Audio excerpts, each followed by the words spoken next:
Kalvakuntla Salim fake ప్రచారానికి care of address గా BRS కర్మ కర్త క్రియ అంతా కేటీఆర్ఏ అంటూ సిద్ధరామయ్య వీడియోలు. ఇటు శనార్థి తెలంగాణ క్లిప్పింగ్లు మార్ఫింగ్, చెప్పేవన్నీ అబద్ధాలు చేసేవన్నీ బట్టేవాజి పనులు.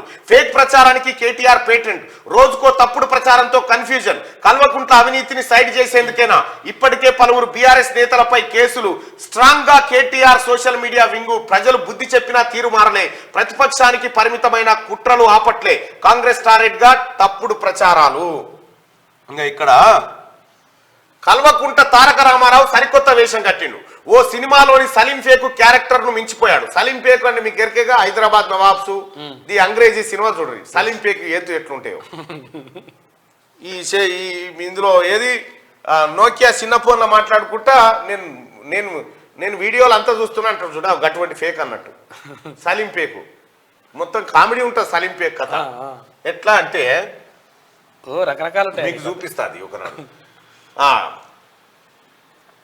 కాంగ్రెస్ పార్టీ గెలుపును జీర్ణించుకోలేక పట్టుమని 10 రోజులు ప్రతిపక్ష హోదాలో కూర్చోలేక కుయుక్తులకు తెరలేపాడు. ఒకటి కాదు రెండు కాదు, ప్రతినిత్యం ఏదో ఒక ఫేక్ ప్రచారానికి ఆజ్యం పోస్తూ ప్రజల్లో కన్ఫ్యూజన్ క్రియేట్ చేసేందుకు తన కుటిల బుద్ధిని ప్రదర్శిస్తున్నాడు. తెలంగాణ రాష్ట్రంపై పడి 9.5 ఏళ్ల పాటు దోచుకున్న సొమ్ముతో తన సోషల్ మీడియా వింగును స్ట్రాంగ్ గా చేసుకుని నయా స్ట్రాటజీని ప్లే చేస్తూ అడ్డంగా దొరికిపోయాడు. ప్రజలు చాలా స్పష్టంగా ప్రతిపక్షంలో కూర్చోబెట్టినా ఏదో ఒక వీడియో క్రియేట్ చేసి సోషల్ మీడియాలో వైరల్ చేస్తూ రాక్షసానందం పొందడంలో కేటీఆర్ మించిన వ్యక్తి మరొకరు లేరంటే అతిశయోక్తి కాదు. బీఆర్ఎస్ సోషల్ మీడియా కర్మ కర్త క్రియ అంతా తానే నడిపిస్తూ ఫేక్ న్యూస్ క్లిప్పింగులు తయారు చేస్తా ఉన్నాడు. ఎవరు ఫేక్ రావు. గతంలో ఏమన్నాడు? గతంలో దిశా పత్రిక క్లిప్పులు వేసారు. చంద్రబాబుతో రేవంత్ రెడ్డి అర్ధరాత్రి భేటీ అని చెప్పి దిశా పత్రికలో వచ్చినట్టుగా ఈ టీఆర్ఎస్ వాళ్ళంతా ఇది చేసిరు. వాస్తవం ఏంది? ఆయన భేటీ కాలేదు. ఈ ఫేక్ వార్తను దిశా పత్రిక పేరు మీద తయారు చేసిరు.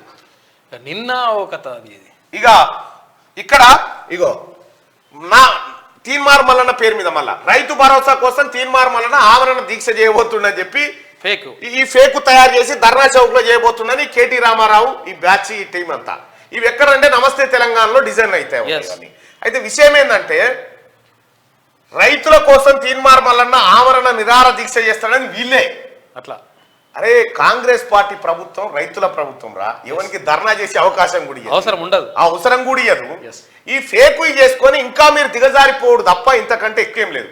దయచేసి ప్రజలారా ఇదే కాదు, ఇప్పటికే చాలా ఫేక్. ఇగో ఇక్కడ చూడండి, ఇగో ఎక్కడ ఎమ్మెల్సీ ఇవ్వకపోతే ప్రళయమే అని నేను రేవంత్ రెడ్డి గారిని అన్నట్టుగా ఈ శనార్థి తెలంగాణ క్లిప్పులు పెట్టి డ్రామా ఈ సలీం ఫేకు.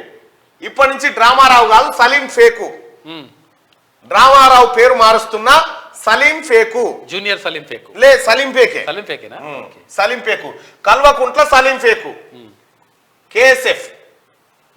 కేఎస్ఎఫ్ కల్వకుంట్ల సలీం ఫేకు అన్నట్టుగా ఈ ఫేక్ వార్తలు వేస్తే నిన్న సిద్ధరామయ్యది దొంగ వీడియో పెట్టి ఫేక్ వీడియో పెట్టి అడ్డంగా దొరికిండు, వెంటనే డిలీట్ చేసిండా.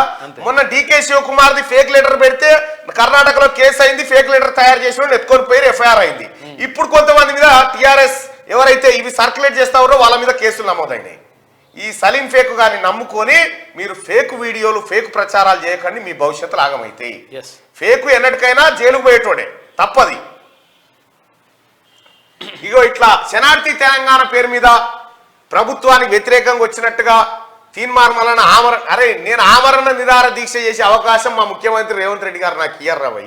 ఆయన రైతుల సంక్షేమం కోరుతాడు, రైతులకు మంచి చేస్తాడు. నేను కేసీఆర్ కంటే ఎక్కువ క్రిటిసైజ్ చేయగలుగుతా రేవంత్ రెడ్డి గారిని, ఎందుకంటే పని చేసేటోడు కాబట్టి. మరి వాడు చేస్తే దాన్ని సరిదిద్దుకుంటాడు. మీరు అట్లా కాదు కదా. పని చేసే ముఖ్యమంత్రి వచ్చిండు, మా మాటలకు విలువ ఉంటుంది. ఇప్పుడు మేము చేసే ఆరోపణలకు లేకపోతే మేము చెప్పే విషయాలకు అక్కడి నుంచి స్పందన వస్తుంది. మిగతా తాయితిరి పంటిరి అయ్యా కొడుకులు